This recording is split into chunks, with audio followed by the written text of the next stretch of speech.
देवळाली प्रवरा शहरातून बिरोबावाडीच्या दिशेने जाणाऱ्या रस्त्यावर एका विहिरीजवळ दुचाकी तसेच दुचाकी स्वाराच्या चपला संशयास्पद अवस्थेत आढळून आल्याने परिसरात खळबळ उडाली आहे।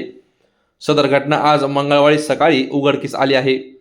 बिरोबावाडी रस्त्यालगत असलेल्या संजय टिक्कल यांच्या विहिरीजवळ उभे असलेली दुचाकी आणि जवळच पडलेल्या चपला पाहून स्थानिक नागरिकांनी तातडीने घटनास्थळी गर्दी केली।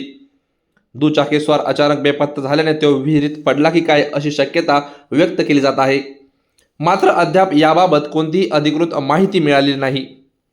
विहिरीत व्यक्ती पडली आहे का याबाबत खात्री करण्यासाठी शोध मोहीम हाती घेण्यात येणार असून आवश्यकतेनुसार अग्निशमन दल, पट्टीचे पोहणारे व आपत्ती व्यवस्थापन पथकाला पाचारण करण्यात येणार आहे। घटनास्थळी भाजपाचे गटनेते प्रकाश संसारे, वंचितचे नगरसेवक संतोष चोळके, सुनील कराळे, गणेश तांबे, मयूर अडागळे, डॉक्टर फिरोज शेख, नितीन वाळुंज, किरण सरोदे, प्रशांत लोळगे, नितीन वाळुंज, बबू शेरकर, मुकुंद रसाळ आदी कार्यकर्ते उपस्थित झाले आहेत।